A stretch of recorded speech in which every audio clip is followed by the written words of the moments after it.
I'd like to introduce John Fear, who has 20 plus years of insurance industry experience, and also the owner of Premier Business Consulting.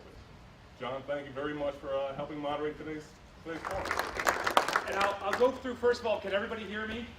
Yeah, probably in the other rooms they can hear me. My wife always reminds me before I start these things, she says, John, always remember to use your indoor voice. And I always say that might be hard, and I always remember it, because if any of you have ever gone white river rafting up in the North Country, where we have a little place up in Thurman, and my wife and I, we went whitewater rafting one time, and our guide was a fully competent young lady in the back of the raft. But pretty soon on, we realized she really couldn't project very well. And so she actually found out just from overhearing me talk at the front of the raft, it's like, hey, you, back here. So I get back there in the back of the raft. She goes, now just repeat everything I said. Now, of course, I don't mind that. So I'm like, okay, repeat everything I said. So she's given us the instructions. Finally, we go to this one place where we're going through basically with the walls are up on either side, the cavern walls.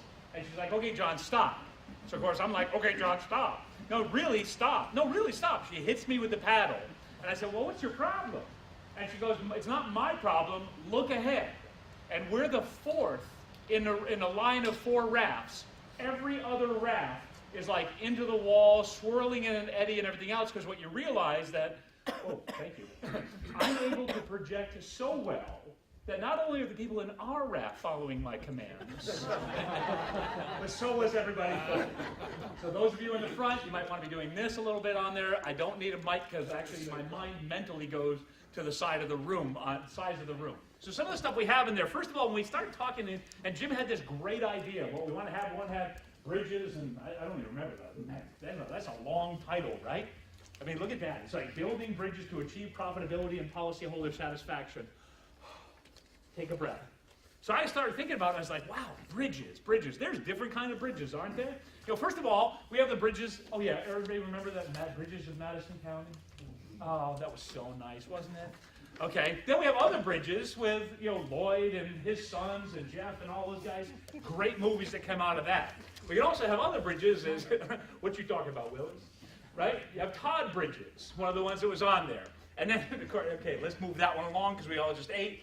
And then the bridge over troubled water, and even some of the stats on some of the largest bridges that we have in the world. And having gone over the largest one, actually, I was surprised, is one over Lake Pontchartrain down in Louisiana, the largest one here in the United States anyway.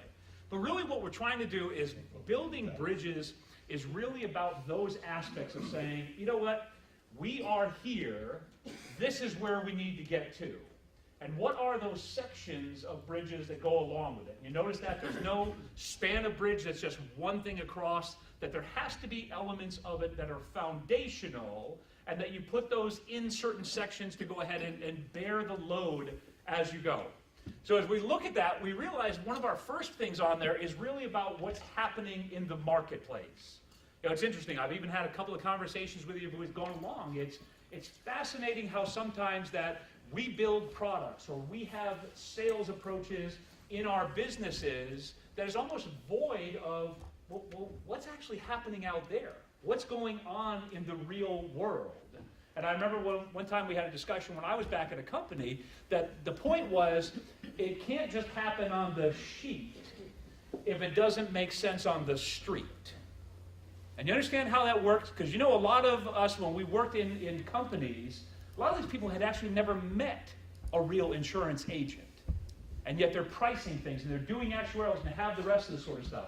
And at the same time, I think sometimes in our agencies, we forget what that's like to go back and do that. I mean, here it is, we just celebrated the anniversary, and celebrate is probably not a good word, but we just acknowledged the anniversary of what? Sandy. Any of you from a company, you sat around, let's say 5 years ago, while you're building your actuarial pricing models, and anybody in any of your rooms ever sat there and said, you know what, let me run this scenario by you. Round about October 30th, this comes up the coast, goes into here and everything else. Anybody have those discussions? Yeah, so while the time that you end up going through and you think about, we always used to talk about, and I've been in the industry and I love Jim's thing on there. John's been in there for an industry for 20 years or more. Been in more than 20 years on it. Now, I always tell people I just color my hair this way so it looks more distinguished. But 25 years, we always talked about the 100-year storm, right? Remember those things that had that? How many of those have we had recently? 2. Yeah, 2 or 3, depending on, and how long the period? 3 years. Yeah, 3 years, 5 years, depending on how you look at that. It's crazy how that type of stuff is happening on there. It just changes the way we do things in the industry. In agencies, we've got to be able to communicate that better. We've got to have those things that are going on and really recognizing what's happening in the marketplace and how do we communicate that to people that are there. Then we have to look at it and say, okay, then what's the product that's really going to meet that? How do you devise something that both meets the need of what's happening in the marketplace while at the same time actually ensuring the profitability of really both the seller of that and the designer of that between the agent and the company? How do we have a product then that meets the response in the marketplace? Then the point on that gets to be down to, now how do you communicate that? You know, Paul and I were having a discussion at lunch on there about how you have folks that are going in, right? You all have had those conversations of like, oh, I couldn't even sell it for that amount of money to what you're trying to replace it for. Anybody not have that conversation? Right, I had a conversation with an agency up in Dorchester. It's just a problem whenever you travel around a lot like I do. You try to you're going to Dorchester, or last week I was in Wisconsin. And it's so funny because you get out there and you start talking like that. You're like, oh, are you from here? No, I've just been making fun of you for a long time. So now it's like your mom says, don't make that face or it'll stay that way. I had that with Dorchester. And we're sitting there and the client comes in, he's got a 4-unit home. He's upset because what's happened to his premium recently. Why not? Why did it go up?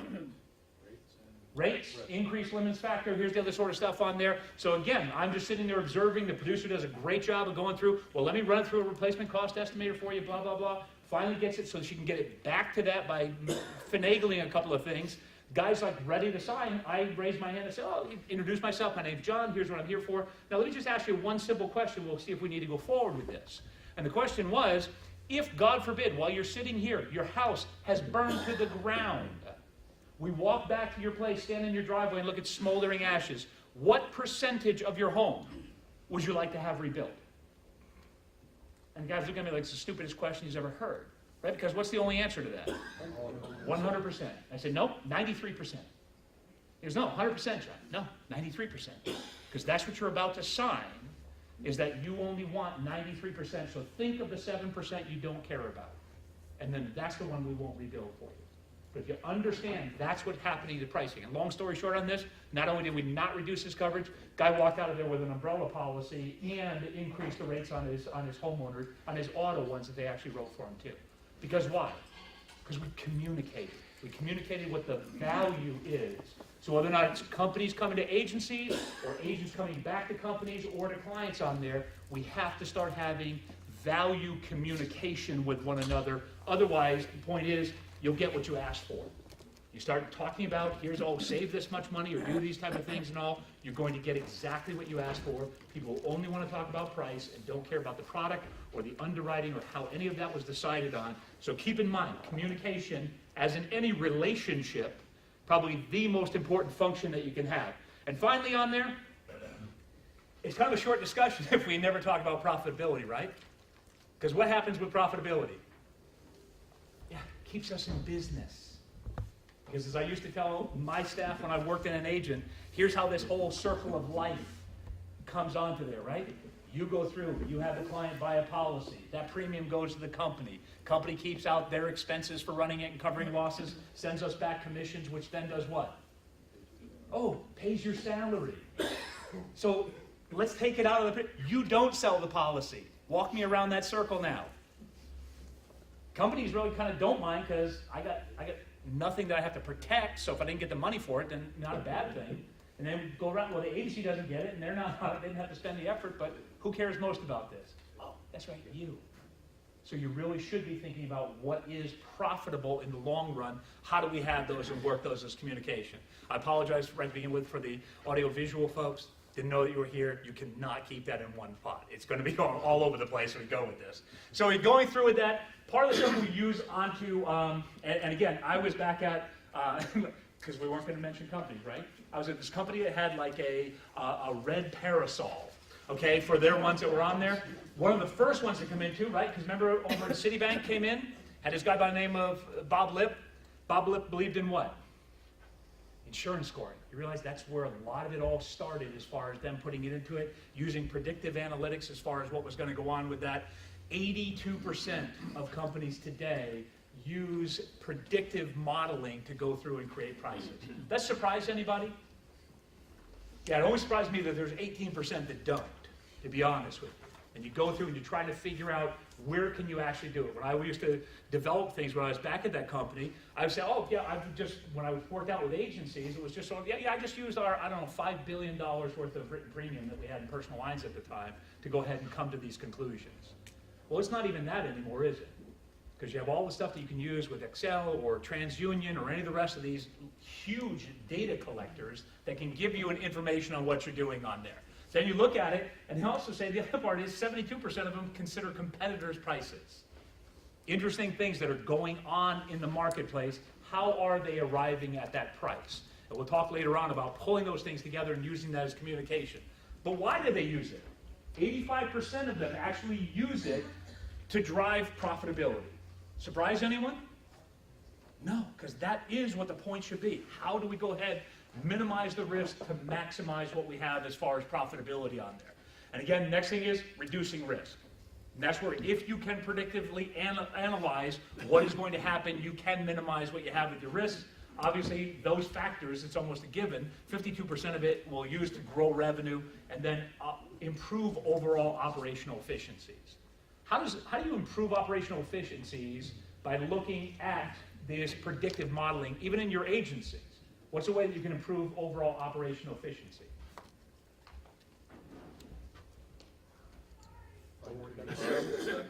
Okay, fine-tune your processes. Don't work on the stuff that's not going to pay off. Yeah, don't work on the stuff that's not going to pay off. It's an interesting thing. Once I got away from a company, I had to work on my own. My wife will ask me, she goes, well, how do you determine where you're going to go?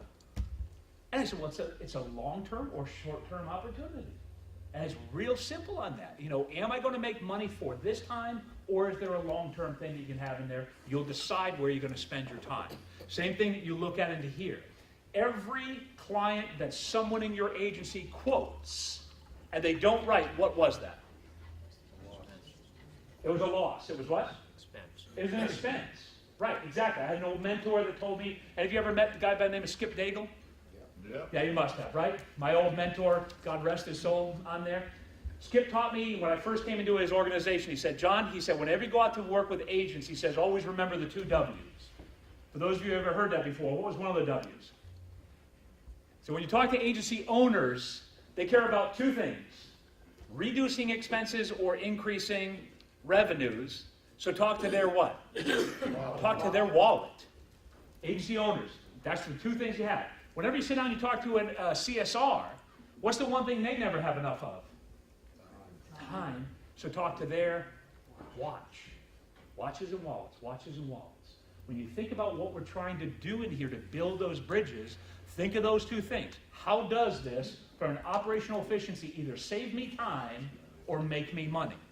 And that's where you really want to kind of consider the framework of our discussion here for this afternoon. So some of the stuff that we have, a lot of this is going through with your risk-bracing pricing stuff on there, of really saying, what is it that we have usage-based coverage? You're seeing a lot of that type of stuff come on. What is it actually? Even in workers' comp, it's pay-as-you-go workers' comp on there, so we're not bringing things off in the background. Any sort of claims handling, whereas a lot of this is coming into play now too, of being able to assign resources or special handling needs, that if you know you're writing certain risks, then you can focus your claim folks on that, and again, from improved efficiencies of being able to do that. Understand there's one company now that's doing claims, using drones with cameras. Instead of actually having people go up onto rooftops and everything else, actually having drones that can go up, fly up on the top, look over the thing, and actually do the assessment without anybody ever pulling out a ladder to go onto it. Right? Different kind of things that are going on, different ways in which we can use what we have to be able to do that. With that having been said, I would talk to the people who really know what they're talking about and kind of introduce our panelists on there. And they have all kinds of backgrounds, which I think you can read in your handouts, and they're of all the stuff that they do. But really, I know them just as Paul, Stephen, Anthony, and Peter. So these are the guys that we're going to walk through.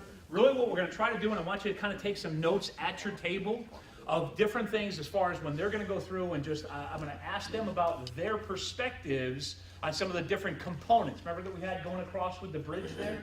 Some of the different components. Why don't you kind of pay attention to where some of the places that they go onto it, and then as Jim had pointed out, go into and start thinking about some of the stuff from breakout table groups that we're actually going to have, of you kind of sharing back with us saying, hey, this is some of our perspectives on those things as well. So very much interactive to rest a part of our program on there.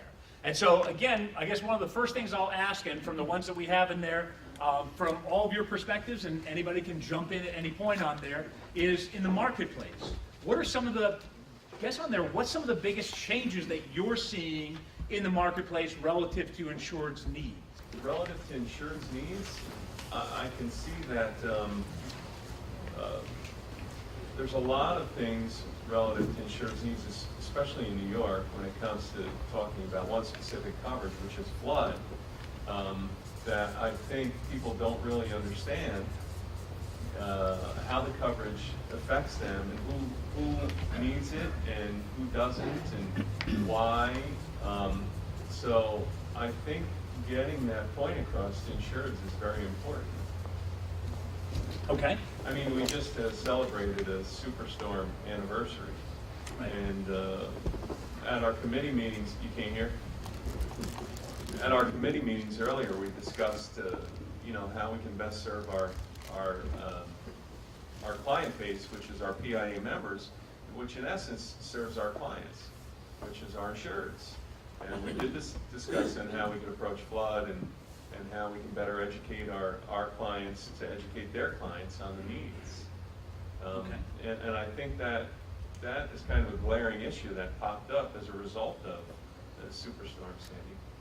And what are some of the ways you do it? And I'll tell you a personal story. The agency that I operated in was down in Florida, down in the Hollywood Beach, Fort Lauderdale area. Anybody familiar with that? Yeah. Well, one morning, and we're about 6 miles off the beach on there where we have a condo, and so every morning I ride my bike over to Hollywood Beach, riding up and down the thing before, you know, people come out and block all the bike path and all in there. And I'm coming back, and my wife, you probably noticed the RV out in the parking lot. Yeah, that's mine. That's what I travel around in business on, and so very, very comfortable. We bring it down to Florida on there, and so I'm down there, and I'm trying to find a place to park it, because I can't park it on the beach. So I go over to one of the hotels that's right in that area and say, hey, can I park it down here for the day? So the guy's like, well, yeah, but if you're coming back tomorrow, I'm not going to be here because I'm working on my cabana, blah, blah, blah. Long story short is, we start talking about flood insurance. Now keep in mind, and you probably don't want to envision this while you're sitting here, having just eaten a meal. You don't want to envision me perspiring in spandex. But as I'm there on my bike, I start talking to this guy about flood. He's like, oh, my agent told me I don't need a flood policy. I don't need a flood. I'm like, dude, you live in Florida. Everybody in Florida needs a flood policy. But it's the whole point of, well, wait a minute, but I'm not in a flood zone. Everybody's in a flood zone, especially when you're in a peninsula in the middle of the ocean. You might want to consider a flood policy. So we start talking about it. It was fascinating. Here's the guy. I'm looking for a place to park my RV for $10 the next day. All of a sudden, the guy's almost buying a flood policy from me. And for what reason? What would he do then? Obviously, you don't want to think about this in stretchy fabric. Why was he doing that? You asked, you brought his need out. Part of it is you ask it, and you bring the need up, and you explain those type of things, like we talked about before in communication, very straight terms on there of, okay, here's what your need is, exactly what we talked, and here's a product I have to meet that need. So good, and I think, you know, beyond flood, it can go into any type of policy, right? I love people now who is like, oh, I always ask clients, well, what percentage of your clients need EPLI insurance? If you had in your commercial, what percentage need it? 100%. Then the next question is, what percentage has it? Yeah, but is there anybody with E&O in the room? Yeah. See, and that's the point. Why don't they? And again, we think about its pricing. Oh, they can't afford to. Oh, really? Because why? What would that cost to defend themselves, even in a frivolous lawsuit, in a time where premiums are, where their business is down and they're laying off people? I'm sorry, what would that cost them? Oh, yeah, a couple hours with a lawyer also would be the same amount as what?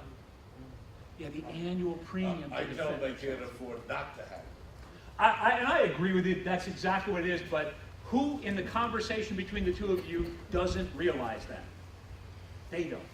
So that's the point of how do you position any of those things in the marketplace. I think part of the answer to that, as I'm pulling out, is having people understand what their needs are and then develop products around those needs. You have to instill fear into them. Hey, what? Oh, this fear. Yeah, that's a good one. Good pun on there. You know, it was interesting the other day, I was flying on October 31st. I get to the TSA thing. The guy's looking at me and goes, "Are you for real?" Yeah. His last name, if you missed it, is Fear. Halloween, had it on Fear, so yeah, you don't want to miss the TSA. Didn't have anything to do with the fake hatchet you had in your head. No, I didn't, nothing at all. My old Steve Martin days with the arrow had going right through on there. Sorry, Tony, you John, I had... was going to say, from the standpoint of insurance needs over the last number of years, the determination has been made that certainly everybody should also have cyber liability coverage. Okay. Privacy and security, whatever you want to call it. That's unfortunately even less purchased than EPLI is. And we find even when we try to provide scary claim scenarios and a multitude of scary claim scenarios, people still say the same thing. That's unfortunate for them. I'm not in that same type of business. Right. But we try to provide scenarios for a lot of different types of businesses. Well, Where and- claims have actually occurred already. It's a great point, because I was actually consulting with an agency. We got to his car, we're driving over to lunch. He has some paperwork in his front seat. I can clearly look in the seat that I'm about to sit in, on that paperwork, what the person's FEIN is, all the other sort of stuff, and there I'm like, dude, data breach. He's like, what? I said, data breach. Right there in front of you, here's the thing on there. We sometimes, not only do we not sell it to our insureds, how many of us as agencies actually have a data breach policy? Okay, not enough. And that's the point. You realize you have that, and look at all the things that go through that one there. How do we go ahead and communicate that need to them being able to do that? What else? Any of the other ones on there? Oh, that's Steve? Can you hear me all right? I can. I think they can. I would just, you asked a very general question. I'll offer a very macro level answer. I think the insuring public needs expertise. We are creating a commodity-driven culture, and I don't think it's appropriate. These are not toasters. It's a very complicated financial instrument, and they need professional insurance agents to guide them. And what they don't need is billions of dollars in advertising on pricing tools, and they don't need to be convinced that it's all about price. They need an independent agency force that will educate them on the complicated product that we're selling. Right. I was sharing with Paul even at lunchtime of my mom has an insurance policy. Keep in mind, my mom used to work for Woolworths, 31 years for Woolworths. So you know what 5 and dime is, right? Is what you get paid when you work there and then your retirement plan. That's basically what you're getting on it. Doesn't have, any sort of extra money and everything else. She calls me the other day. She said, well, John, I was talking to my neighbor about their renter's insurance, because up until about 5 years ago, she didn't have a renter's policy. And she's only paying $175 for her, and I'm paying $225 for mine. I said, and what does that mean, Mom? She's like, well, what are you talking about? And I said, well, she has this thing that's $100,000, but I have $300,000. She doesn't think I need that. Oh, really? So how long has she been a licensed agent for? And so we started talking about a couple of scenarios of that, of saying, hey, my mom likes to go to Ogunquit Beach every year for 3 weeks. She still camps up there at 75 years old. Her husband's 85. They camp up there. I said, let's say Frank pops off the bench, because his bladder isn't what it used to be. He's gotta go. Right? He pops off the bench, all of a sudden bumps into a small child that now tumbles. Anybody ever been to Ogunquit Beach? Oh, yeah. How they have the little rocks right there along the shore and everything else? He tumbles into a child, knocks that child down onto the rocks. Could that happen? Yes. If it did, what could you be liable for if there's any sort of, stunting of growth and sort of pain and suffering, everything else that has it? If it's over $100,000, where would that money come from? She goes, okay. I said, all right, Mom, that's all we have to do. Not all policies are created equal. So exactly from that standpoint, are we communicating what the value of that policy is relative to the price paid? John, don't you think that what you just relayed also is indicative of what combining both Steve and Tony just said? When it comes to cyber liability, all right, not everybody has it. And I can honestly say 2 years ago when I talked to the agent that handles our insurance, it was just being born in the specialty market. Right. The concept was out there. We have not had the lead time to accumulate the amount of exposures, the horror stories, drive the hearse up to the door. I mean, it's changing as fast as we're trying to keep up to. We're Right. way behind the curve. Right. I mean, what's the hot button now? Cyberbullying. Everybody's into cyberbullying. Right. You know, I mean, my kids accuse me of cyberbullying. If I'd ever accused my dad of that, I wouldn't be here hosting this right now. But it's just very different times. And you're absolutely right. But that's what that does to me is it helps underscore the importance really of the predictive analytics on there. And you're right, we don't have enough people on there. I guess the part to start with is there a need? I mean, we'll figure out the price, you figure out the coverages and everything else as things go on, but right to begin with, is there a need for that? And the answer is an emphatic yes. But now how do we do that? And that's why I say it's got to be that partnership with what are we seeing out there for insureds? Do insureds understand those needs? Are those things then being communicated back to companies who are developing those? Like, I used to sell more ID theft, or ID fraud coverage when I was doing personal insurance than the agency actually had on the books. In 18 months, I put more ID fraud on. And very simple. You know why? I asked people for what their social security number was.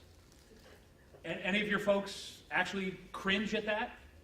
Talk about operational efficiency. Oh yeah, well, people are like, oh no, I'm not comfortable giving you that. We go, okay, well I'll give you an estimated quote and we'll true it up later on. Blah, blah, blah. Sound like Charlie Brown's teacher, right? Why would you do that? Why aren't we asking them? Because the person just told you that they actually had a need, didn't they? What's their need for? To protect their identity. Do you have any product that actually meets that need? Yes, you do. That's all I used to ask people. I said, well, does your current coverage give you protection for that? Be quiet. Most beautiful 3 words I ever heard from clients were, I don't know. Because now what I've done is instead of having to spend hundreds of millions of dollars to offset a advertising campaign, what have I just done? Communicated, and I have differentiated myself. Because I don't sound like anyone they've ever heard doing insurance. Now the point is, do you sound like everyone that they've heard doing insurance? Because if you do, then you've just gone ahead and you've set up your competitors as the Lizard, as Flow, as all the other ones that are on there. You've set those up as your competitor, and you just walked into a marketplace that you have no business being in. So the point I always tell clients of mine is saying, don't compete, differentiate. How are you different from anyone else that's out there in the marketplace? And that's really what it has to end up being as you talk through those things. Other points on that one there? John, you know, we talk about communicating back to our clients. And what's happened is, I think that we've been bullied by large companies that are able to commit a lot of money into a marketplace to tell people what they should expect. And what I want to say to the agent base here is, don't look at who's here, because the people who are here are supporting you. But look at who's not here. Look at who's not here. So next time you have a meeting with your marketing rep, say, well, gee, we had a forum, we discussed building bridges. I didn't see you at the forum. Is there a reason I didn't see you there? You know, because what's happening is, I think it's catching on, unfortunately, that agents are somewhere not important in the mix anymore. Right. I think that's a frightening thing. And we all need to really be concerned about that as independent agents. I used to travel with company reps, and I'll never forget. Remember when the whole big thing was on claims reporting, when they were really driving that right to begin with? Got to send it through here and all. And it was so funny because I'll never forget. I was in Nashville, Tennessee, with one of our sales executives there, and she actually happened to tell this one agent. She says, "Well, what we're doing is." We're making this that we want a mandatory 90% of your claims to be reported through that. As soon as she said the M word, you know, I'm sitting there and I'm looking at the agent on there, and what reaction do you think he had? Not good. Oh yeah, no. Now, and you see him like, it's almost like she's got up and slapped him on there, and I'll never forget, he stood there and he said, Mary, he says, do you know what the I in IA stands for? And I'm sitting there, oh, this is not going to be good. And she's looking like inquisitively like the I and IA, because it's independent. So at the end of the day, I get to make the choices. And that's really where the things that are on there. So I appreciate the thing of partner companies, what we're doing, how we're doing it, why we're doing that. And it all should be, the one focus is that it's on our insureds and what their needs are in the marketplace and how do we protect them through that. The things with the product development on there, some of the questions we really kind of want to know on there is, you know, how does some of the things, and this is more from a company standpoint, how do some of the the underwriting, the predictive modeling, ISO stuff, all of that really relate back into or factor into the products that you're developing for independent agents to sell. Peter? You know, with more predictive modeling out there, more Excel spreadsheets, more people used to using that, able to slice and dice business and look at that, you from a company standpoint, you end up realizing that, you know, there are certain things that you need to look closely at, you need to monitor, you need to follow, you need to see it in time, the dimensions of how much business you have to see, is it relative, is it not relative? But there are things that sometimes that you learn in that, when you slice and dice stuff, the stuff that doesn't agree to what you would normally think it would be. So you might think that, you know, white cars have a higher loss ratio than red cars. You say, you know, I was always taught 20 years ago, red cars are always higher loss ratio. So does that make sense? And can I use it? You can't just use everything that you get from predictive modeling. It's got to be a combination of a lot of different things. Okay. So Peter, can I ask you, how do you determine when you look at that predictive modeling, how do you balance some of that out? You look at, I mean, everything in front of you is black or white at that point, but you've got to still add that human factor into it to make some decisions. And what weighs into that piece of it, do you think? You know, we look at stuff that our own internal data, to see what that points to, as well as industry data. And again, the two might not be in sync. So you got to really look at that, and then you really got to make a decision on what is our market versus the industry. Is this the industry, the New York industry? Is it upstate? Is it downstate? So you got to really look at that, because those things could be completely, you know, not symmetrical. So you got to make the decisions based on that, because on who you're selling to, who your agent is, who your client is, and what do they need also. And I would add that, you know, predictive modeling, it's made it much more difficult for the carriers to price their products, at least for the smaller carriers. It's a big data issue, and a lot of smaller carriers haven't collected the data, don't know what to do with it once they have. Even the larger carriers now, you know, are hiring consultants to help them with their pricing models. We used to be able to go into an agent's office and find out what the competition was doing with a particular risk. Now it's a black box. The agents can't help you. It becomes a much more of a challenge, and unfortunately, I think it's, you know, the larger companies are, you know, they put the smaller companies at a disadvantage, which is they are dictating the market. And we at Sterling, we like to say we're market takers, not market makers. The large behemoths dictate the marketplace, and you know, we can fill some cracks and plug some holes, but it makes it tougher on the smaller carriers. They just don't have the sophistication and the machinery and the data collection and the expertise in-house to price these products as effectively. Well, and some of that is a little bit of a conundrum, though, as well. As a matter of fact, I was just out in, where? Wisconsin. Right, I'm out in Wisconsin. And again, keep in mind that big company that I used to work for, they have about a 1.3, 1.4% market share out there. Meanwhile, Badger State Mutual has almost a double-digit market share. Badger State Mutual has that. And so, again, there's the conundrum of you have this monolithic company that can go ahead and do these things, but they don't have the pricing in the regional. And when people ask me, well, why do you think that is, John? I answer it with one word: snowmobiles. Right? Because if you go out there, I'm actually going back out there to Wisconsin, up Wisconsin Dells, right, in February. I always tell people those are two words I swore I would never say in the same sentence: Wisconsin and February. Right? So having a big meeting out there and all, and they're like, oh, John, it's going to be great. You know, we're going to have snowmobiling as one of the activities. I'm like, no golf, no family by the pool, any of that sort of stuff. No, we're going to go snowmobiling. But make sure you bring your stuff, because temps could get down into 20, 30 below with wind chill. Count me out. There goes okay? the Speedo. Nah, yeah, my Speedo is, I even have my thermal Speedo, won't work well. So it's one of those things of, it is what they do. You understand, they grow up on snowmobiles. They're going to the grocery store. They're going to school, doing this stuff. They grow up, they know how to underwrite those risks. If you can then underwrite those risks, if you don't write their snowmobiles, then you don't write what? You don't write their home, you don't write their auto, you don't write their umbrella, you don't write their boat, you don't write any of that. All of that stuff goes into it. So it is a conundrum where you have the regionals who understand better the risk from just being around them and underwriting only that, whereas I think sometimes that's the blind spot that you can have from very large companies because, oh no, well, you realize we had one guy down in the Catskills that sunny boatoed a tree one time, so no snowmobiles, we don't want to do that. And it's one of the things where we change those things around and they make things, as I always say, don't ever make rules based on exceptions. And when you have that, when you realize what goes on and lay out that risk. So I guess that, had a question in the back, please. Number one, you mentioned several times marketing reps. I find today, and correct me if I'm wrong, that there are no more marketing reps, that there are underwriters that become marketing reps. And that has a lot to do, I'm sure, with the economy. Right.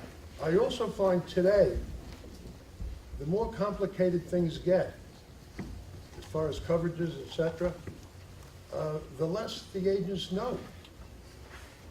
I'm out there every day of my life, and I've never seen more people know less in this industry than they do now.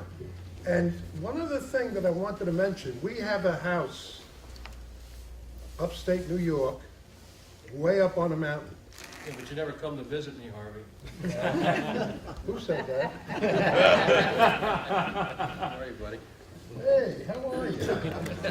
Yeah, we're having a social hour right afterwards. Very touching, I was getting a tear there, but you have a house on top of a mountain, upstate New York. We're all invited? Every one of you. In fact, John is not too far. I'll give you his address. And Peter, I can listen to you for days. But I just want to mention that because it's so high up, nobody carried flood insurance. And when Irene struck, I've never, well, right now, I knowing a lot of people up there and politicos like John, the amount of E&O claims, because the brokers refused to, and maybe part of it was the economy, who quote out flood insurance and that. What do you mean flood insurance? What could happen here? Well, plenty happened. There's a friend of mine that lost his mother. The house went with the mother in it. And there's a lot of strange things going on, but like Jeff said before, you're better off carrying insurance than not. And if you don't, my suggestion is get it signed by the insured or potential insured that he refused this particular coverage, or else you got a big problem. Right. No, I agree. It's one of those things where, as Paul and I were talking about at lunch, is your greatest competitor is not these companies, other companies that you think, other agencies, any of the rest of the sort of stuff. Your greatest competitor is your own client's ignorance as to what their insurance program actually does for them. Anybody disagree with that? And that's the point. So if it is from a standpoint of education, as you said, there are more people out there who know less about insurance than they ever had before, yeah, shame on us as an industry. And that's the point. That's why I think these type of forums are critical, because it makes you go back, and Paul and I were talking about that. Hey, if you have people who are calling in, tell me, what are you doing to attract those folks? What is it the things you're telling them when they sit down in your agency? They're being told, hey, are you interested in saving some money on this? How much are you paying for your insurance now? If I can save you 15%, would you come over to us as a client? And if those things are being said in your agency, then you understand you're getting exactly what you asked for, right? So when people's prices go up over the premium, when the increased limits go on to there, it's all, hey, you got to save me some money. Well, where'd you ever hear that from? Oh, I heard it from you when I bought the policy from you, and I've been hearing it from you ever since. Those are the things we want to have. So it's really thinking about that and kind of taking that risk onto ourselves too. How are we communicating the value of what we're actually selling our clients? So when you look at that last question, again, this is for everybody, company and an agency alike, is that how can companies work with agencies and vice versa? Because as I understood it, even when I was sitting down processing on it, a client could come into me, and if Christina was coming to me, we asked a couple of simple questions, and I would just say, I could list off the companies I am not going to go ahead and quote her with. Right? You all have that same sort of ability to do that? Okay, but you know what that does with companies? Then they never realize that risk was ever even in there for you. So how do we have those type of conversations to say, this really is what the marketplace looks like?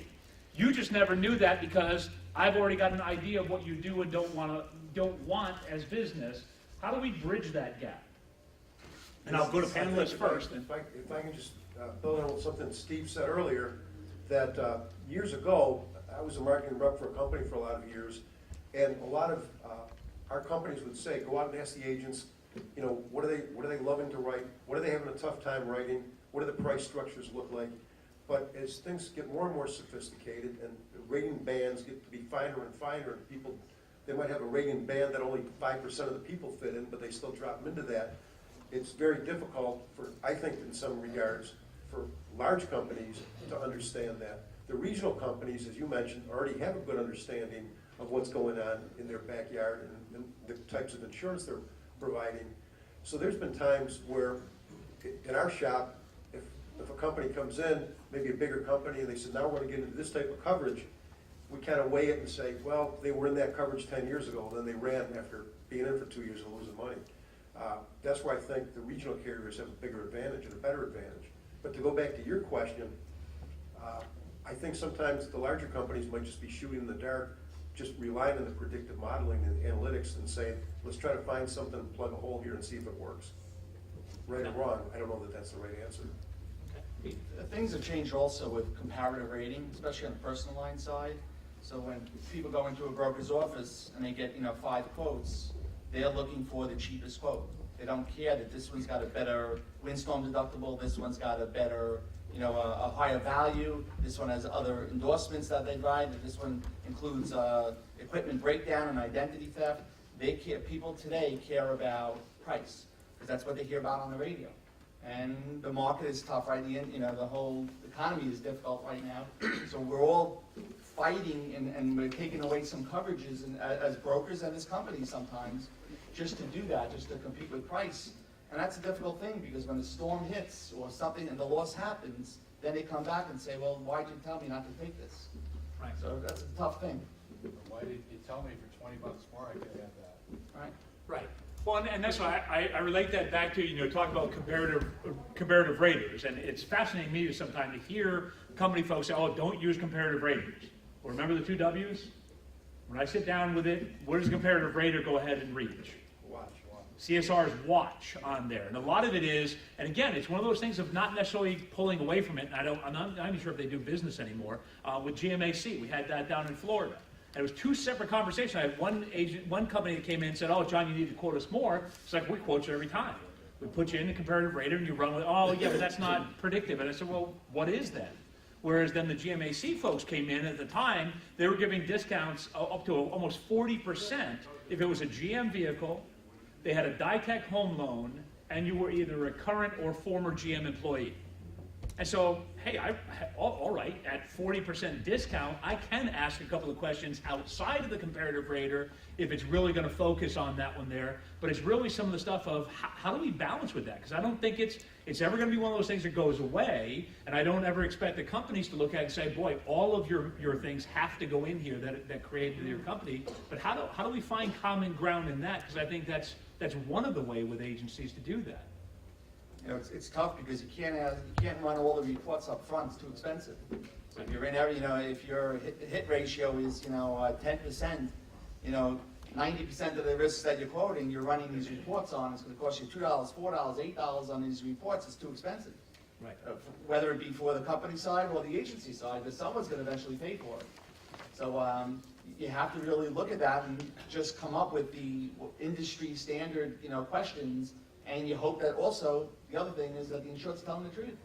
Because let's face it, insureds get insurance smart. When they come to my agency, they tell me about their kid, they tell me about the trampoline in the backyard, then they go down a block to Paul, say, I don't have a kid, I don't have a trampoline, what's my quote? People get they get insurance smart. So. We started to talk about predictive analytics and how it affects the carriers. But what we need to discuss is how predictive analytics to an agent is called underwriting. Okay? And how are we underwriting our client base? From what perspective? Are we underwriting our clients from a price perspective, or are we underwriting our clients from a needs perspective? And, I can tell you, and I don't aim to vilify the national carriers, because as an agent, we need national carriers, okay? But there are national carriers that have ad campaigns that discuss what their agent brings to the table, and what are you covered for, okay? I think that's important. That is a conversation that the agents need to have with their marketing reps as well. But you're using a predictive modeling, predictive analytics to underwrite, but really, we're underwriting for you. That's what we do. That's our value. That's what we bring to the table. And we had this discussion yesterday in a committee meeting where we were discussing predictive modeling and how the agents perceive it. And it becomes difficult, especially the smaller carriers have to balance out if it's a value proposition to them to spend this kind of money on predictive analysis and all these reports that they might get, and how to decipher what it really comes down to. But I think what it comes down to is who's doing the frontline underwriting, and how are you training your staffs to do that frontline underwriting. We talked earlier, John, about you can write 10, 20, and 10 in Florida. Well, who writes 10, 20, I don't even know what the New York minimum limits are. Are they 25, 50? Because we don't write them. We have never written the New York minimum limits, because it's not socially responsible. Right. So we don't do that. So I think when it comes to the carrier interaction with the agent, those are the types of conversations. Carriers will come in and say, I want business, I want business, I want business. And we'll say, well, you know what, we talked about this risk, and you're right around this type of risk, and this is a great risk, their loss experience is fabulous, but you declined it for me. But you said you wanted business. Well, it doesn't fit, we've had bad experience with that class of business. So that means we're not going to look at anything in that class of business, regardless of how good it is, if it's best in class. These are the conversations that agents need to have. I do not have these conversations with our marketing reps because I'm a producer, and I get extremely frustrated having these conversations with marketing reps that come in and say, oh yeah, we grew, our president said we want to grow nationally by 3%. So will you guys sign on to a 10% commitment? Whoa, wait a minute, did I just miss something? I think I missed something in that conversation. So this balancing act is part of building this bridge, I think. And I think that's what we all have to realize. Harvey wants to say something. John, you mentioned the 2 W's. Yes, sir. And Paul, I wanted to ask you, as an agent, if you were given a higher commission from company A and maybe get 2 points less from company B, where would your allegiance lie? To my client. Do you think that's the norm? Do I think that's the norm? You asked me. I can't speak for other agents, but I can tell you that we're not going to accept commission cuts. I can tell you that much. Okay? But I can also tell you that when this whole contingency issue came about, you and I happened to be on the same panel, I believe, and we had lengthy discussions about contingency income. Okay? And we got pigeonholed. The Main Street guys that are all in this room got pigeonholed with the national brokers. Okay? Because they were manipulating the market to profit. And our argument was we do what's best for our clients. We're professional, independent insurance agents. We do what's best for our clients. So that, to answer your question, from my perspective, I care what your commission is, but that's not going to base what I do for my clients. It's what my clients' needs are. That too is the whole sort of thing with product development, again, because we were talking about, as Paul was talking about, down in Florida, I'm in an agency where you can write 10, 20, 10. That's only if you wanted to have liability. It could actually put you on the road with PIP and 10 if you didn't want it. Only state worse than that is what? New Hampshire, where you what? Live free or die. Right? You don't actually have to have insurance to operate a vehicle up there unless it's leased or new. That's the way that it has on there. So God bless our Massachusetts, Maine, and New York. Oh wait, that's us. Yeah, for Vermont folks, whether they're on there. So you have that. You realize what's going on there. I always used to tell my staff on there, because again, when we develop compensation plans versus placing business with standard, non-standard. The point was, had nothing to do, the first thing you had to do is, if you looked at it first and foremost, it was from the client's perspective. In no way can your client be disadvantaged by the value of what they're putting. Now that being $1,000 and $1,000 policy, do I now want to go ahead and choose who I put it with? You better believe I do. Because that's exactly what Paul's talking about. If I make revenue, if my income, my retirement, my children's education, my business's future is based on that, then yes, I am, but that the foundation is no disadvantage to my client. That's what it always should have been, and hopefully is for every one of us. And so as we go forward, and that's the point, but I guess the one point that I would have is you're talking, Paul, you keep talking about underwriting. It's kind of like, I don't know, the company I was with many years ago was almost like underwriting's dead. Predictive modeling, the black box has taken over. All we need is storefronts. Get this product in there, and it will sell itself. So tell me, what do you still have? Because I'm still envisioning, as we talked about, that Tony and I talked about with the agents. Those of you who used to go out with, you pick your 2 best companies, take those 3-inch binders. You remember that? Anybody used to do that?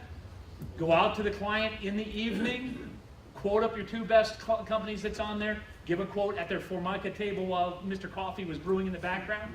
Remember those days? No, we used to use napkins. You used to use napkins? Okay. That's the binder coverage. And that's the whole, that's only if you're binding, right? Yeah, don't waste a good napkin. So you can have those ones that are on there. I understand what those days were like, but what is underwriting? If you had to define for me underwriting right now, what is that?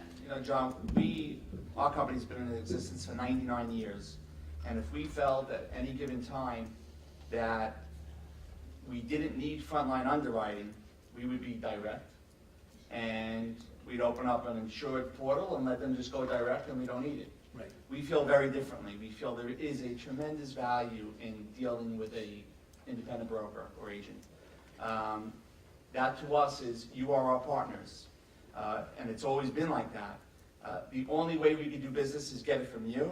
And we sometimes have to come back to that broker and say, for you just to take the stuff and just put it into our system and just say, well, that's just what your system did. It didn't ask me about, do you have any nieces or nephews that live with you? And I didn't quote that for that reason. Now she's got the DWI, we find out. It has to be a partnership. You guys have got to do the same thing that you would do. Would you write this risk yourself if you were the bank, if you were the insurance company? And that's what you got to look at. If you guys would say, hey, I believe in this risk, and many times I get calls from agency principals, and they say, look, I took a look at this, and your underwriter spoke to my underwriter, they decided not to write it, but this is somebody that I know. This is somebody I know that does not have losses. They pay in full, they've got good credit, they've got all of this, or they've got bad credit, they're just going through an ugly divorce right now, and now you're placing. So we need to take a look at that, and that's why we value the frontline underwriters, which are you guys. You guys are our partners. Without that, we would not exist for 99 years. So. Yeah, well said. If I may, I agree completely with Peter, and Paul was very respectful when he said he didn't want to vilify the larger carriers, but I'm happy to do it. I know, we talked about this. No names, please. I do think frontline underwriting is sadly dissipating, and it's not going to go away overnight, and the independent agency system's healthy and still writing ponderous property casualty insurance in the country. But we're heading down a tough path, and it's discouraging to me. The black box model, there's a track for everything, just fill in the blanks. It seems like it's a tough cycle, and agents are having the screws turned on them. They have to become more efficient, they have less time to become more educated, and it's a tough cycle that we're in. I don't have all the answers, and I think from a small company perspective, we have no choice but to follow suit. We don't necessarily like all aspects of predictive modeling, but if everybody's credit scoring and we're not, guess what's going to happen to us? We have no choice. It's not the vision that we would necessarily lay out, but if you can't beat them, you have to join them. And it's a tough cycle, and I think that the bigs are driving it, and I think the independent agents have to think hard about doing business with these companies that are pushing us in this direction. Okay. Any other thoughts from the congregants? Yes, sir. I just wonder, John, if you happen to know from, looking from probably a somewhat broader view than we do, have the companies that have, for a longer period of time, say the first large companies that started to use predictive analytics as their primary underwriting tool, are they showing substantially higher profitability? Not if you actually looked at like combined ratio. That's what I mean. So Yeah. I understand, Yeah. what predictive modeling and predictive analytics mean, and in theory, I guess I get why it's being used. The question is, does it actually work? Well, again, I think if you ask companies that use it, they'll tell you yes. I think it's an interesting aspect of it when you go through. One of the things I looked at and said, you know what? I think it's a great indicator if you have no history with the client. In other words, if you're actually attracting business, then that's a pretty good thing, because I can look at your past because I haven't known you up to this point. It's like when you're dating, right? They always say that you can tell about a man's character by how he treats who? By how he treats his mother, because that's the only maybe female relationship you've got going on at that point. Pretty good indicator as far as how it's going to end up being going forward on there. It's the same sort of thing. Like I watched that. You ever see that like Sweet 16 like birthday party thing? You ever seen that one? You know what I'm talking about? They have these crazy parties and everything else like that. I look at that and it's kind of like, oh my God, imagine the man that has to marry this girl. If there's like Bengal tigers and Mercedes being given away on her 16th birthday, I can't imagine, what your engagement has to live up to that bar on there. It's like, oh man, I watch Honey Boo Boo, from now on. I mean, I can go swing the pendulum the other way. And the point is, it's one of the ones where, like, agency I was at, we were trying to move a very large book of business, very profitable business from one company paying very low commissions to another company that promised very high commissions. Issue was, and keep in mind, on this one here, we had like -7, -8 renewals. So we're talking 3-4 years of renewals on a book of business that was carrying about a 33% loss ratio on auto business. The other company wouldn't even take it, because to the point we were writing it at the time, 10, 20, 25, 50 and everything else. Oh no. We believe those things will have losses. I'm like, they haven't had losses for 4 years on there. What tells you about that one there that they're not going to? They do. Well, exactly, and that was the point, and that's what they have. And they gave up a book of business. I'm talking a huge book of business, because no, that's not what our company wants to have. So the point is, does it always work? And it's kind of like, I think when you're attracting business, my perspective would be, yeah, it's a good indicator, because you don't know what their past has been up to that point. But it would seem like over a period of time when you've actually built experience with them, then now it's sort of like, okay, doesn't that play a little lessening of a role, or does that afterwards now go into the model of who you're going to attract going forward? And I'm not talking about underwriting an individual risk. I'm talking about the profitability of the carrier. Are these folks saying, thank God we started this predictive modeling 10 years ago, our combined just dropped by 20 points? Yeah, no, I don't see a lot of history as far as where that's actually happened. You see a lot of stuff that's on there, and even though they're talking about literally hundreds of millions of records or billions of records in some cases, there's nothing that goes in there and clearly separates those who are using predictive modeling versus old underwriting techniques, if you will, on there. And in some cases, we have companies who, one company I realized, they spent many dollars creating basically a system that predicted modeling, and within 3 years, it was entirely being revamped. And it's sort of like, okay, wait a minute, that went south fast. What ended up happening? Where was the flawed learning on there? And I think it can also get, somebody had mentioned the black box. In some cases, I think it can get so complicated, you don't know what actually is affecting the other thing that's on there. And I think that's where the danger of that really gets into, that you have 9.3 trillion different factors or different scenarios that come in. You have no idea what actually caused that when you go down that path. So, great question. And it's kind of, jury's still out would probably be the answer more so than anything else. I haven't seen anything that's conclusive around that. So then you have folks in Steve's position. Up there. What's their opinion? Yeah, no, I was just going right there.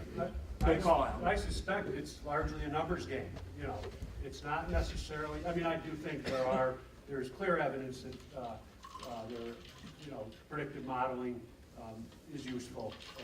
But I think in many respects, it's a numbers game. You got the black box, everybody, there's a round peg for every round hole, and it diminishes the need for the frontline underwriting, and so, I think when you have a law of large numbers working for you, I suspect, that's what's behind a great deal of this. If they can make it more efficient, less use for the independent agent and so on, I think that's probably driving some of these processes. But I do think, obviously there is merit to some of these models. It's a few different answers on that, though. Like Steve said before, if you don't go to credit scoring, if you're using that, and everybody else is doing it, you're going to be adversely selected against. So it's very difficult to look back and say, what would have my loss ratio been if I did that? But most of these predictive modeling companies, they'll go and they do what's called a retro on your book of business. And they run it through so you can do a cost-benefit analysis to say whether or not it's going to work for me or not work for me, and how much more per risk, and what's my average premium going to go up. So there's a lot of things that you could look at. And then, of course, we all play Monday morning quarterback. And we say, well, okay, I'm using credit scoring. How is that working? Well, if I wasn't using it, I might get a completely different class of business. And maybe I'd get lucky with it, or maybe I'd be unlucky with it, or maybe it would show what the industry shows. So you really have to go with what the whole, as we know as an industry right now, credit scoring, and 10 years ago, nobody wanted to believe it. But when we look at the overall industry data, it works. And it doesn't work for a lot of us, and we all know a lot of people that doesn't fit. But when you look at the overall industry data, you'd be crazy not to use it. So as an industry, the loss ratio is reduced from the use of that? Definitely, yes. John? Yes. As a follow-up to that, especially the company view. First of all, I don't have to watch reality TV. I live it every day in the agency, watching people come up with their stories. But with the world of credit scoring, with the world of predictive modeling and black boxes, what upsets the insurance buying public the most is the inconsistencies. And why am I not in a discounted tier? I've never had a loss. Why am I not getting a preferred price? And I think that's the question, and there's always been this suspicion of this black box modeling, and how do we unlock the key to the black box? And why isn't the regulators asking questions about that? Because the public is asking questions about that. The regulators do ask questions about it, though, because when you make your filing, they'll look and see what's going into that black box. So they are taking a look at that. They look at it more on an upfront basis as opposed to a back end. But they are. And some of the roles with the credit, that's also some, and I'm speaking, and I wear, many of you that know me, I know that I wear two hats. The role of the broker is to explain why companies use this credit scoring. That's why we use brokers, so we don't have to explain it. That's why we pay you commission. That's part of your role. The same thing that John was talking about before is your discussions with these insureds will get them to, when you start talking to them about telling them, well, what about multi-policy discounts? If I take you out of here and I put both in the same company, I can get you a 20%, 10% discount. Those are all the things that are part of the discussion. This is not buying widgets. If they were buying widgets, they don't need any of us. All they need is one computer system and one company. Pete, I don't call it multi-policy discount anymore because the insureds don't understand it. They used to flow talking about bundling, so I call it bundling now. That's the right name. The flow bundles with other companies. Everybody's referring to the same thing when they say black box, but telematics, I know that that's a big thing. That's it's here. It's going to continue to be here. It's the game is going to be up. It's not just a credit score any longer. How is that going to what do you think is going to happen in the market? How's it going to affect the carriers? How is it going to affect the agents? I think you're going to see. A lot of the big companies are all using it now, and people are signing on to it. I don't see it, personally, when I look at it, I want to know, are they going to tell me that I was going too fast, and then I had the accident, now they're going to deny the claim? That really is not talked about in the industry. So, you wonder about something like that, or I was on a road that I shouldn't have been on, or, so those are things that are still left open in the industry. But a lot of big companies are doing it, and it's not a cheap thing, but a lot of people, a lot of insureds today, if you look at the analysis and all the reports, it says that insureds are saving money. Well, maybe when all the insureds go to it, maybe it won't be saving money anymore because the law of large numbers. But right now, when everybody is looking to go to it, again, if it's something that we're not using and everybody else is using, and you could get a 30% discount because you're a really good driver, they're going to go to that other company. So, and telematics is definitely part of that black box. The credit scoring is part of the black box. Years ago, there was, you wrote with one company, and then sooner or later, there were a few companies that came out that had separate other companies. They bought some other companies. So they sort of had 3 different products. One for that 25-50 guy, one for that 50-100, one for this house, one for that house. And now today, there are companies that have, hundreds of tiers. And the insureds or the brokers never really know, even most company underwriters, they don't even know which tier it's going into because it's placing it, and they couldn't figure it out unless you're an actuary or unless you're an Excel genius to figure out why it went from this tier to that tier. But you're going to see more and more of that. You're going to see hundreds of tiers eventually, because if you could segment your pricing based on the industry data and your own data, you're better off doing it that way. Okay, but just in interest of time, whatever on there, Steve, if you could, and then we've got to move on to the next slide. Keep in mind, some of this stuff will still come up as your table discussions for some of you as well. Well, just real quickly, I think telematics I think the buying public gets it. I think, we're all looking for more appropriate rating basis. You can have 2 drivers with identical records and so on, paying the same premium. One puts on 100,000 miles a year, one puts on 2,000, but they're paying the same premium. I think most people find some inequity in that. Telematics measures your braking and your stop and go and lane changes and all this good stuff. But, getting back to Jeff's point, credit scoring, it's not quite as directly related. And I think the buying public struggles with that. You have an average Joe who's worked hard all his life, paid his bills. He gets laid off at the factory, he misses a few payments, and now his homeowner's insurance goes up. I think, that's a bit of a problem for your average consumer. Especially even as a consumer when you have a different credit score for your auto than you do for your home. And it's like, wait a minute, it's the same person driving or living. So there's no way I'm calling on you. No way. I've got to go to the next slide. We'll catch it at your other group thing on there. So in some of those things, and you can just guise it under this one, Harvey. We'll have that one on there. Is then what are some of the things that you're experiencing as changes really between your company reps and really there in the agency? What are some of the things that you're having as you're really explaining that? Tony, you look like you have a comment already on that. I would say that from the standpoint of we're a wholesaler. We have about 120 companies, and we have a lot of companies that call on us. And unfortunately, out of all the companies that call on us and try to get a half hour of time or an hour and a half worth of time, there's probably about 4 carriers that come in that really have a worthwhile agenda, that send us an agenda, that say ahead of time, we want to talk about these things. We want to talk about your numbers from last year or your numbers from this year, and talk about some things that are give and take. We find those to be the most meaningful. Anytime we have those people come in, actually when I first came to Russell Bond about 9 years ago, everybody was all excited one day. They said, this guy's coming in. I go, what's with this guy? Why is everybody so excited to have this guy come in?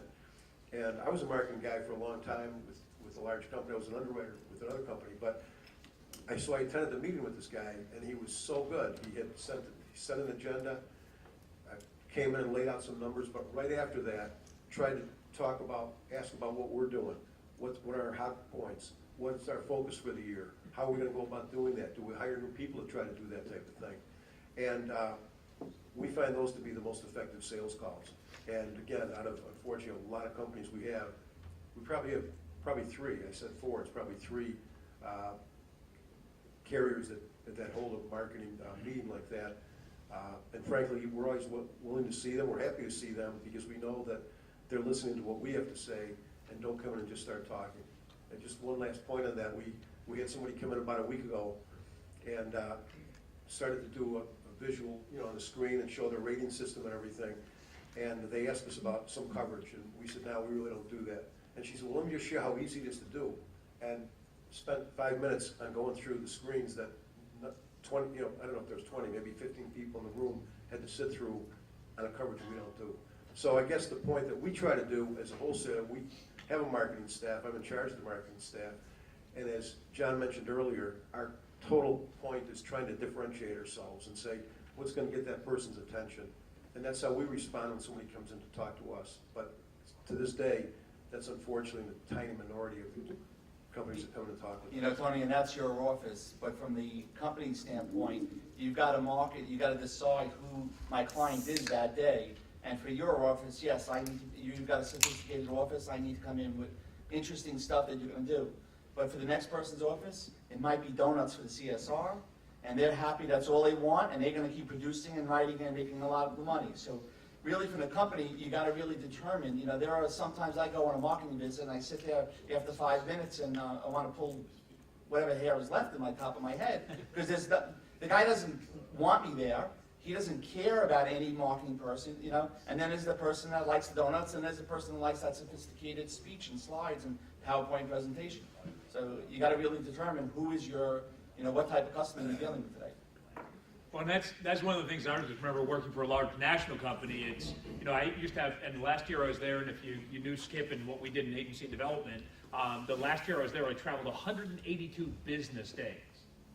Start doing the math for a second. Take out 104 for weekends, and you realize, I was rarely not on the field. And it was fascinating because I'd have company reps that say, oh, John, you don't understand. I'm out here. I have a 3-state territory. I got to leave my house, go to the airport, get on a plane, fly somewhere else, rent a car, stay in a hotel, drive to the agency, do the whole sort of visit, get around, turn around thing. I said, no. The one thing you never explained to me in that whole scenario is, why did you ever leave your front porch? And that's the point. It's like, why are you going there? Not what are you going to do when you get there? What is the purpose? What makes this person's time valuable? How is that going to benefit your partnership in that agency? And I just want to kind of highlight that, and we'll actually move on to the next slide, because we want every one of you to think about that last question, because we're going to have this table group questions as the next part of this. Every one of you is going to have that question on there, because again, if we believe this is a partnership, it's what do you need, from your company representatives when they come out and talk to you. At the same time, what is it that they should be actually coming out and talking to you about? What's that point where it really is a partnership to understand how we can both be mutually beneficial in those meetings? Last one on there is this aspect of policyholder satisfaction and profitability. And if you sort of look at that, it's saying, really, I guess the question on there is, and I take it from the last one, what is the types of conversations in order to drive profitability, in order to drive the accessibility in the marketplace? What kind of conversations do agents really need to be having with policyholders? And I guess I'll take that hopefully from both agency and company representatives on our panel. What from your perspective is that conversation that we have to have to the one who at the end pays both of our salaries, which is the person who gives us their premium? Well, the conversations we have with policyholders might be a little different than what some other agents do, but I'm not sure. But speaking on behalf of my agency, we like to educate them on what maybe they do have and what they don't have. We have a questionnaire. It's very difficult. How many agents use a questionnaire renewals? Isn't it hard to get them back from clients? It's like, how do you get them back? It's really difficult. But we want to get those questionnaires back. So how do we get them back? That becomes a problem. Those are the conversations we want to have. We've gone on, and from the personal line side, we've gone on these cross-sell initiatives. But my staff works from 8:30 to 4:30, and people aren't home till 5, 6. So the chances of them returning a message, a voicemail to discuss a cross-sell opportunity is very difficult. how do we bridge that gap? We try to use email, we try to get everybody's email address, but people get so many emails now that that becomes difficult as well. So the conversations that we need to have, I think we have to rely on some of our carriers to have those conversations. Are you covered? What do you need? Did you know you need this? You know, those are the conversations we need to have. And you know, we try to stimulate those conversations when we have an audience, but it's very difficult to get an audience these days. I don't know an agent out there. If you have a better idea, I'd love to know it, because it's so hard to get your clients to talk to you. It's really difficult. And Steve, I saw you jump for it in there before. What conversation I hope agents have is, flood is not covered by a standard homeowner's policy. You know, another conversation, which I doubt takes place very often, but I wish it would, and that is that ours is a very cyclical business. And no one company is going to have the best rate year in, year out from one cycle to the next. And you know, again, it's back to this commodity theme where too many consumers are chasing the best price. And I think as independent agents, it's important to explain to your customers that you need to, you know, it's not prudent to be switching from carrier to carrier to carrier. No agent's going to make much business doing that. But even from the insurance perspective, you want to be with a company who, over time, produces value. And they may not be the best price on the street in any given year, but throughout the hard and soft cycles, you know, how does that company perform throughout all cycles over the long haul? And I think that's a conversation that agents could have with their customers. Okay. You know, it also goes back to, we touched on it, we've been touching on it all afternoon, about the difference between the regional companies, like Steve's or myself or other people that are in the audience.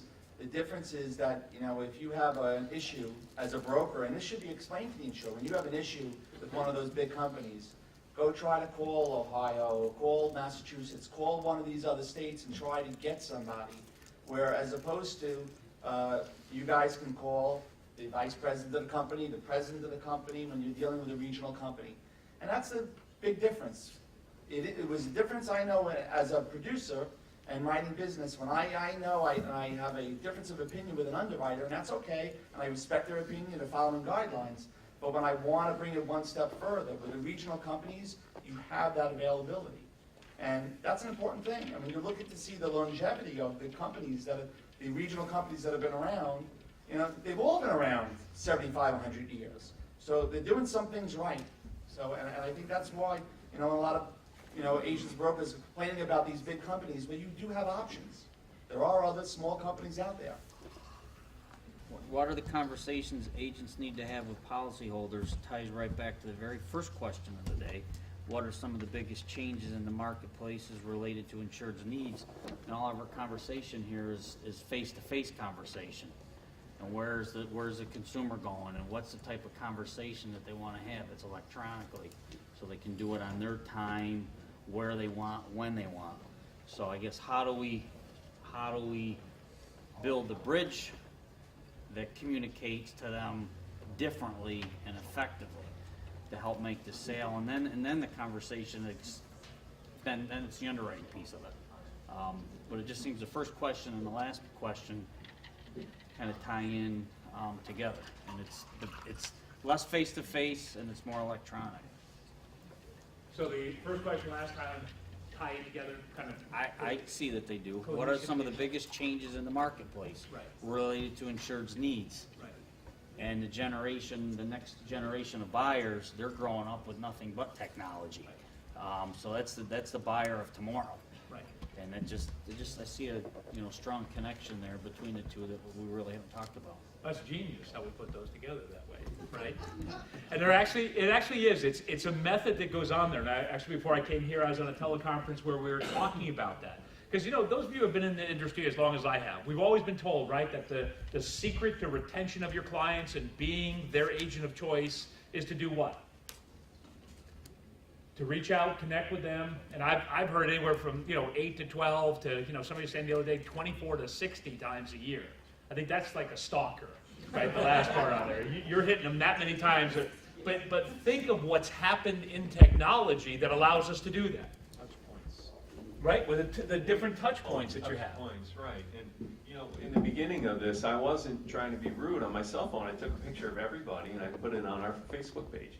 Because, you know, you're trying to continually communicate with people that want to communicate with you or want to see what's happening. I get a lot of claims journal, so on and so forth. I get a lot of articles that I think are pertinent, and then I post them. I'll send them out to my clients. So if I don't ever see them, at least we're trying to reach out. It's a one-sided conversation, but I'm making the attempt. And I think Ron brings up a good point. How many carriers out there have Facebook pages? How many carriers are on LinkedIn? How many carriers, because this is, even though Facebook's not free anymore to really reach a large audience, I think those are all important things for carriers to really, because that can also help agents get their points across as to coverages and what you might be lacking or what you're needing. You know, I think that's an important point that Ron brought up, and I think it does tie things back, back together. You know, Paul, Steve mentioned earlier about the nature of our business being cyclical. I personally believe my first 10 years in the business were agency, the past 20 plus have been carrier, right? And yet I believe that you go through the cycle where you can talk to Jake at 3 a.m. wearing khakis, 15 minutes can save you 15% on your auto insurance. You go through those cycles. But in everything I've seen in 30 plus years, it's the point of sale, talking with the agent, is what really cements the relationship. People are going to leave you for pricing, but when it comes to service, all right, and wanting somebody to answer questions for free in a timely manner, they're going to go back to the agent. And I think the carriers have to educate their agents for what it is they present. And each carrier's got to have its own education process. They've got to let you know what it is that they have. If they fit the mark, fine. If not, use another carrier in your briefcase. I have to tell you a quick story. I had a Grammy Award-winning musician contact me because his insurance rates were too high. So he moved to a carrier that promises if you spend some time, they'll save you some money. And they accidentally sent us a copy of the deck page.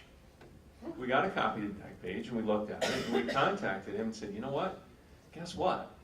You don't have what you have with us, okay? He never responded to me, okay? But about 3 months ago, I got a phone call from him.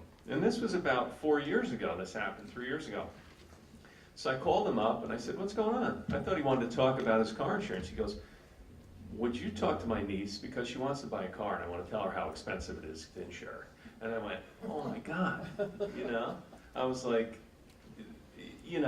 are you serious? You want me to talk to your niece and talk her out of buying a car because the insurance is going to cost too much? You're the same guy that pulled the trigger on me.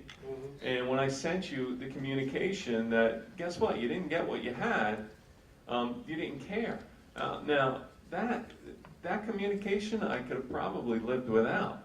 But that said a lot to me about what's happening in this marketplace. Right. There's a lot of crazy things. The guy that calls me up, he's buying a $400,000 car and he needs a quote. And he doesn't want to pay the how much the premium. insurance is. I said, really? I said, maybe you should be buying a $400,000 car if you got to shop the insurance. And I was close enough to tell him that, but total stranger you can't. Yeah, and those, again, I think whenever we can have value-based discussions versus price, Paul and I were talking about at lunch, I used to go through and add up policy limits to compare what they had with what I was quoting them before I ever gave them what? The difference in price. Because all of a sudden, I'm talking about hundreds of thousands of dollars in difference, and really now you're going to fight with me over $10 more a month that my policy costs versus yours. Again, it all depends on the position of it. That is you frontline underwriting to that client. I used to do the same thing they talked about in there. So it's a Maybach that he has in there. Yeah, we actually had $10,000 worth of coverage down in Florida. All I used to have is people write on a piece of paper saying, what's the most expensive car you passed this morning? And down there, one guy was like, well, that's a $10,000 Jag sitting out in the front. I said, so okay, so your policy automatically costs $90,000 more than anything I'm about to write you. That changes a discussion, doesn't it? That is a discussion changer. And it was a Maybach, the 400 series, which sold for $462,000. They discontinued in December of 2012. $462,000 for a car. You got $10,000 worth of property coverage.